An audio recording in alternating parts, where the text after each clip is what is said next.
Armët bërthamore janë armët më shkatërruese, njerëzore dhe të pakontrollueshme të krijuara ndonjëherë, si për nga shkalla e shkatërimit që shkaktojnë, ashtu edhe për pasojat e tyre radioaktive unike, të vazhdueshme, të përhapura dhe gjenetikisht dëmtuese.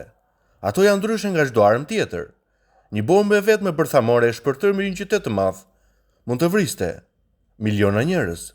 Përdorimi 10 ose qindra bombave bërthamore do të prishte klimën globale, duke shkaktuar zibuke të përhapur. Në plan afatgjat, armët bërthamore prodhojnë rrezatim ionizues, i cili vret ose sëmur ata që eksplozohen, ndot mjedisin dhe ka pasoja afatgjata shëndetësore, duke përfshirë kancerin dhe dëmtime gjenetike. Përdorimi i tyre gjerë në testime atmosferike ka shkaktuar pasoja të rënda afatgjat. Mjekët parashikojnë se rreth 2.4 milion njerëz në mbar botën përfundimisht do të vdesin nga kanceri për shkak të testeve bërthamore atmosferike të kryera midis viteve 1945 dhe 1980.